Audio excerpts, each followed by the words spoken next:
Welcome back to my channel, guys. Tonight there's not really any much more going on than there was last time, but just a couple things that I want to cover. Pretty much information-wise tonight. Um, I'm going to start off by saying if you're not free-to-play and you're a spender and you watch my channel, my free-to-play advice to you is that this is an incredible deal. The only better rune deal I've ever seen since I've been playing was during the birthday event, which I'm assuming only comes around offers like that once a year. Uh, and you could buy 3 super mutant life or speed life runes for $45, which of course, if you broke them down, would be like 9 super runes. So that's better than this, but this is way better than any free-to-play deal when I think about it, because a free-to-play deal is 325 gems for a level 10 during a race marathon. And I think they upped it or so to where you need a gold key to even be able to get that chest, which is at 60 laps. So you need to do 60 laps plus have 325 gems left over to be able to just straight buy the cheapest 10 rune as a free-to-play. Now, if I'm wrong and there's a better option than that, you could let me know. Like, of course, if you never lose a Grandmaster duel, for say, you could, win 10 of them and only spend 300 gems and get you one. But that's a little far-fetched to me, so, well, at least from where I'm at in the game. So I want to go over this. If you don't have the pass, it's not as good of a deal, but if you're a spender and you don't have the pass, that's kind of already ironic. So I would assume that pretty much everyone who spends, the first thing on their spending list is to get the pass. So this puts you at $35 for 5 of them, which puts you at $115 to get you 15 level 10 runes. That is plenty of runes to be able to swap them back and forth, which is going to lead me into my next topic that I want to talk about. A lot of people ask me on, like, when I meet them in the game and stuff, like, how do they craft better runes? Every time they try to craft, they go down. Like, they want to upgrade. I want to make sure that those same people who think that way or feel that way aren't always looking at trying to up their runes. Like me, myself, personally, when I craft to upgrade, I don't actually intend to upgrade. Like, I look for what I need. Like, let's say, hypothetically, I was going to rune this guy because I don't think I have all of his runes on. And let's say I'm looking at it and I'm like, man, I really need to know what I want on him. I need speed on him. So, like, I could go to all of my runes. And I don't have extra 10 because my only extra 10 that I use for swapping is crafting right now for Rune Lords. So let's say 9s. If I really wanted a 9 speed on this guy, the only thing I would do is I would grab my gold rune that I have. I think it might be over on Tanya. Or it's on Nora. I would take that level 9 gold and I would try to craft it into speed. Why? Because it's a 50% chance that it's going to give me exactly what I wanted, which was the 9 speed for the Laundroth guy that we were just looking at. So I have a 50% chance that I would get exactly the rune that I asked myself that I needed to get. And then I have a 25% chance that I would have just upgraded a 9 to a 10, which to me is way better than making a 9 speed for this guy. So that's a 75% success chance when I look at it that way, and only a 25% chance that it fails. So I automatically put myself in a better situation for upgrading my account in a situation like that. Whereas I don't usually look to go for 9s. 9s are as hard as it gets for me to craft. And the reason why it's as hard as it gets for me to craft is almost like what I just touched on there. There's a 25% chance, or I mean, when dealing with a level 10, you cannot make it go down. Whereas, like, if I wanted to craft an 8 for this guy, I'd have way, way, way more options. Like, let's say I wanted to craft an 8 speed for this guy. I would come to all of my level 9s, which I have 9s on tons of characters, but I think I have extra 9s where we were just looking at. I'm always hitting the wrong buttons, guys. You have to bear with me.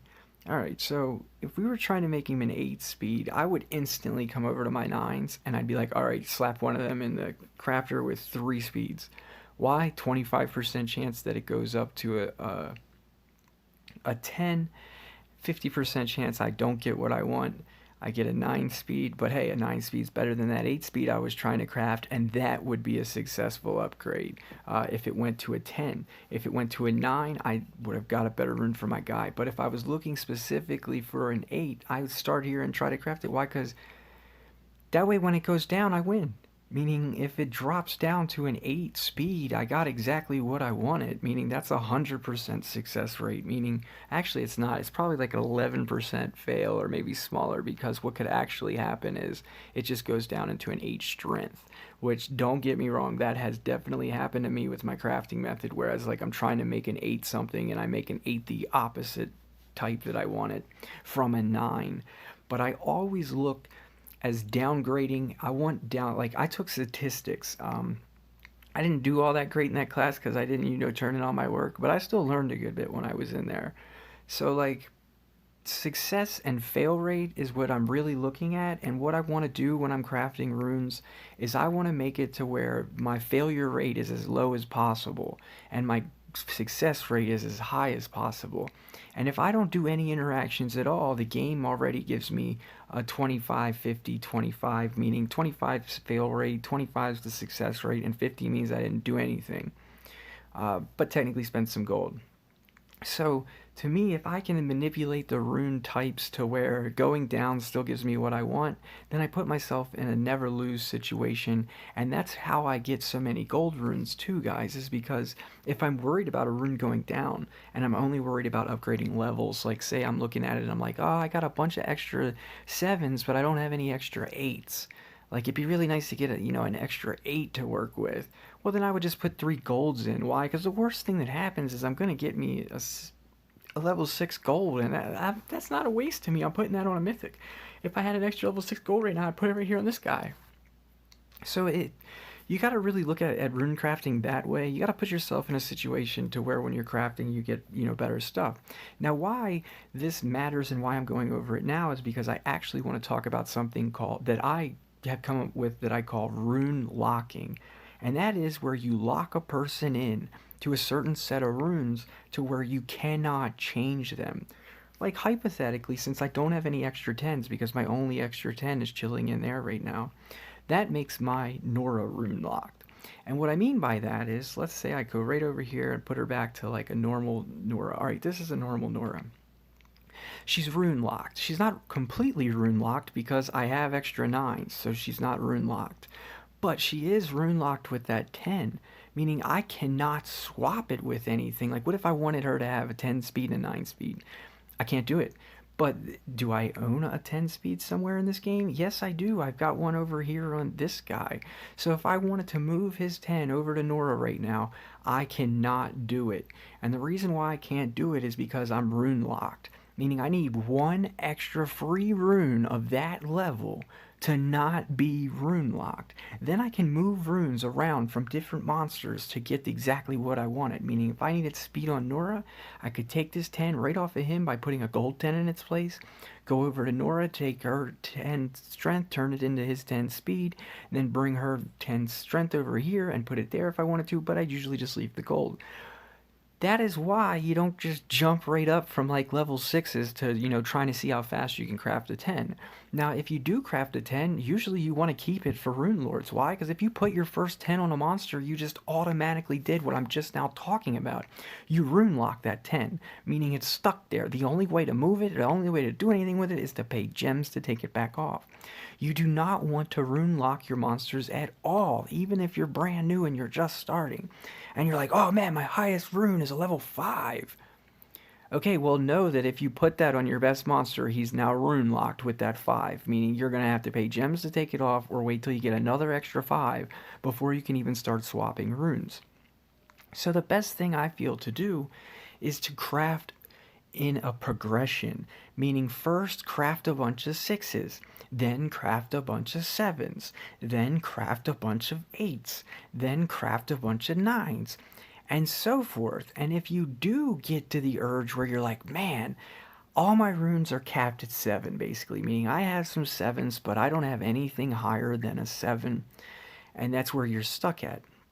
Rely on this team shop then, guys. This team shop can give you higher than a 7 if you're in a higher league. If you're not in a higher league, it can still give you a 7 or higher. If it doesn't, just go ahead and slap 3 1s, and whatever you get, slap them again, meaning say you up it to an 8, take your chances and try again and up it to a 9. But then if you're looking at yourself and you have all these 7s and you got 1 9, you got to really make an extreme decision on what you're going to do with that 9. Because if I had all 7s and 1 9, I'd be trying to make a 10 with that 9. Why? Because the worst thing that can happen is I take it back down to a 7.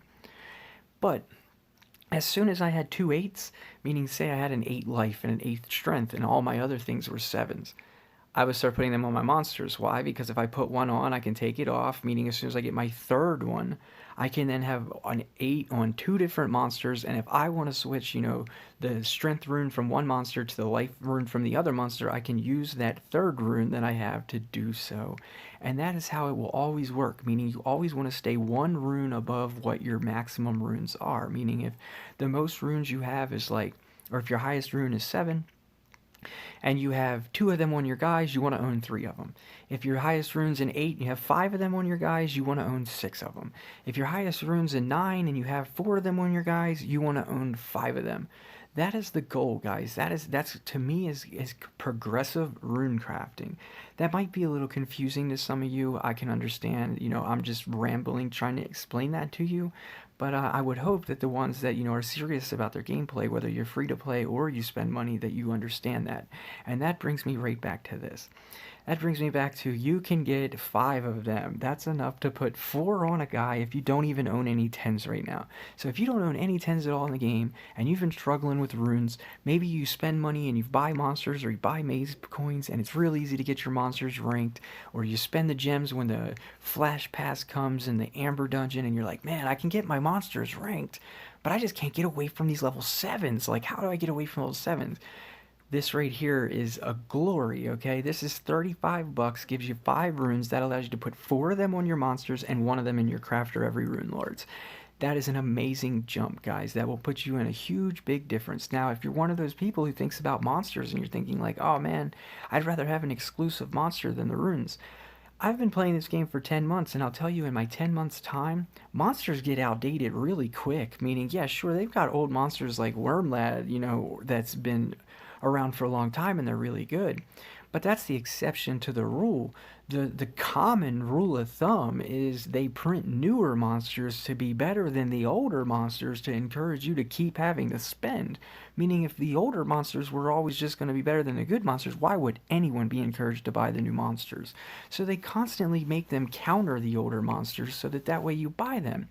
And they may say they wanted to dumb down the game and they wanted to make the moves, pool more basic and blah, blah, blah. I call BS on that. I think that's their starting point, meaning they want to sell you junk that doesn't do crap so that way next week they can sell you something better, and the next week they can sell you something better, and they can do that for a progressive amount of months before they run into the exact same wall that they put themselves in with the legends, whereas like, okay, now you're making Santas with, traits that say you can't even touch them, and you're putting evades on them, and the game is basically at its limit to where you're going to have to create something new to start countering how powerful you've made the monsters. So instead they just up the stats, reduce the skill sets, and it puts them in another, like, I don't know, I would guess 6-month window of being able to just constantly make a new monster that counters the older monsters, make new monsters that counter the older monsters, without the game running them into a point where it's like, oh my gosh, how do we make something that counters this without it breaking our game?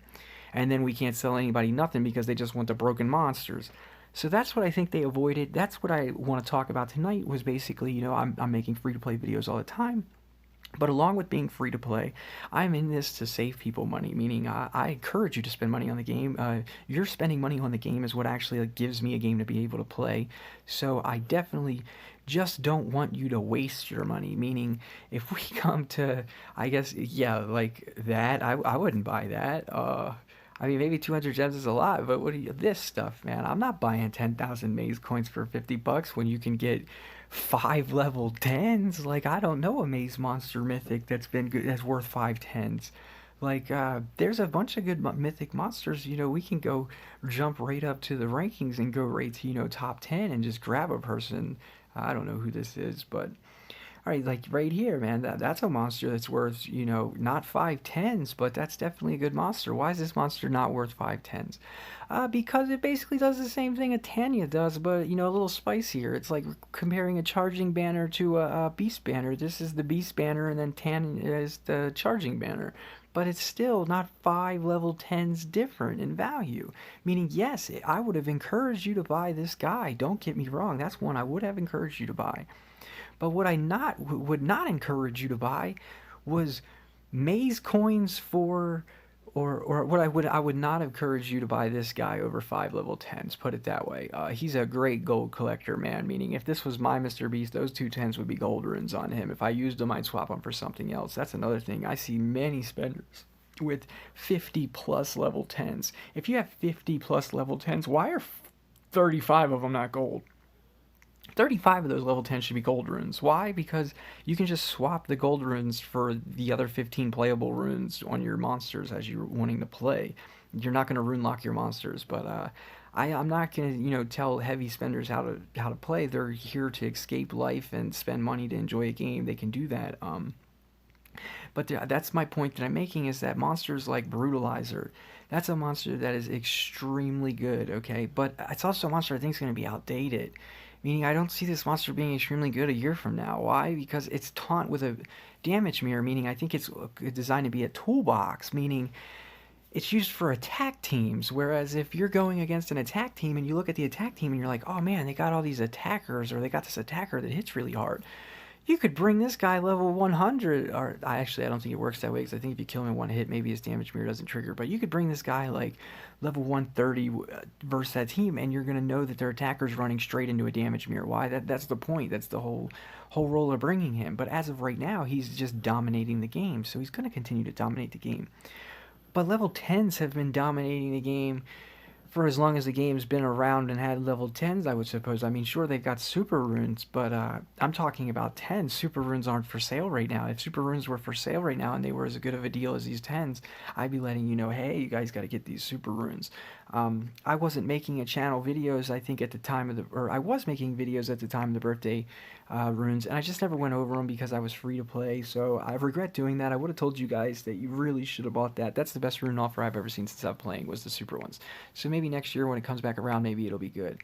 The last thing that I want to talk about is when I go into PvP, you can't see runes, you can't see relics.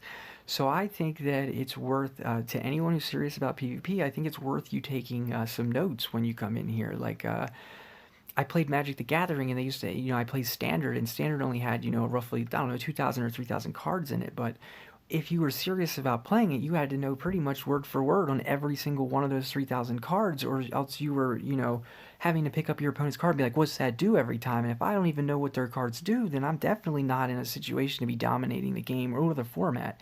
So you completely have to be educated, meaning you should be able to play yourself a little trivia game here, and you should know all of these monsters' speeds if they were wearing 310 speeds. Meaning you should be able to know right away, what Graken's speed is with 310s. I'm not talking about team speeds. That would be like trying to guess taxes on a price of a purchase in a store. Meaning if you worked at, a grocery store or Walmart or a gas station or something, and somebody asks you, how much is this, cookie over here? And you're like, oh, that's $1. Well, the common good employee would at least know it's $1, whereas the great employee would know exactly what it is after taxes. And that would be the same thing as like saying, oh, I know exactly what Graken's speed is when he's wearing 310s, but I don't know what Graken's speed is when he's wearing 310s and his buddy's got a team speed. But if he's just wearing 310s, his speed's like 9,328. And in Wormlads is like 9,070. So it's worth familiarizing yourself with that, and I'm going to leave a screenshot in here of just a few to show you what I mean by a cheat sheet, and then you continue the cheat sheet through your own experiment. Meaning if you're running into a dungeon and you're gonna fight this 150 on Dona or whatever, and he beats you up, and he was wearing 3 speeds, but nobody was on his team had team speeds. Take the time and just write down what his speed was. Why? It's gonna help you later. I promise you, familiarizing yourself with that information is going to make you better than a player who does not familiarize themselves with that information. Now, where does the catch?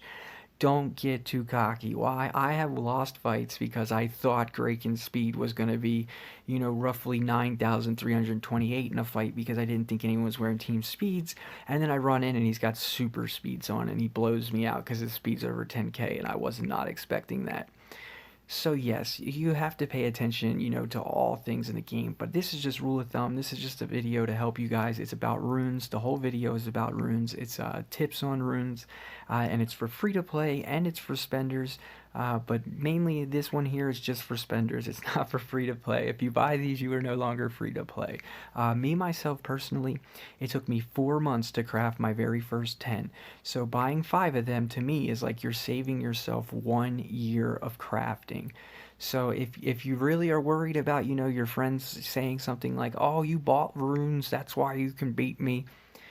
There's no law against hiding that information. You could easily just buy these and not put them on your guy right away and put like one on your guy every rune lords and tell people like, "Hey, I turned an 8 into a 10 with 2 lucky ups."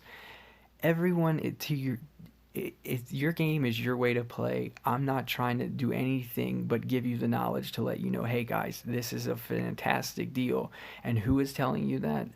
I like to consider myself a professional free to play, meaning I am not intending to spend money. I am intending to be free to play forever.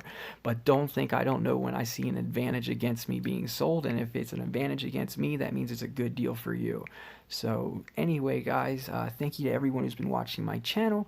At the end, as of right now, since we're at the end, I want to let you guys know I also have a Discord now that I set up, and the Discord's intention is going to be to group you fans together, the people who comment on my videos, the people who watch my videos, and you want to friendly battle or whatever. Every Sunday, I'm going to set time aside to do what I call Sunday night or Sunday Fun Day night fights. That's what I'm going to call it.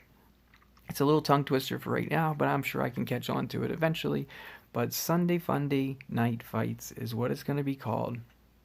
And I'm going to try to group everybody in a Discord first, meaning we'll meet up in Discord and I'll tell you guys when I'm going live, and then I'll go live and you guys can delete me off your friend list and then re-add me, and I will take them in order.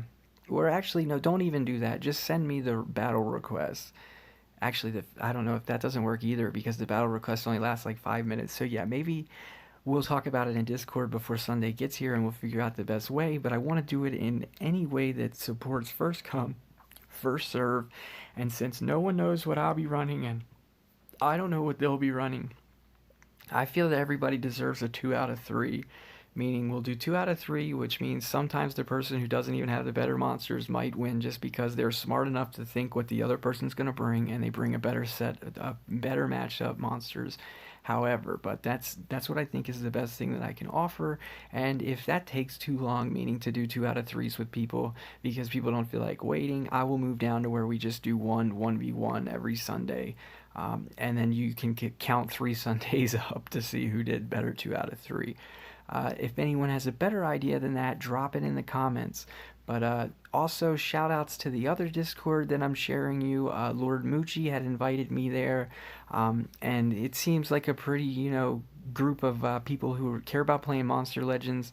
I don't hear any bullying, don't see any, aggressiveness in the chat. It's definitely a friendly environment for people who only care about talking about Monster Legends. So if you're interested in finding another place than just Monster Legends Discord to talk about Monster Legends, feel free to join that other Discord that I shared a link from on the same page or actually, what am I talking about? Let me go ahead and show you these links so that I don't have to screenshot them in. All right.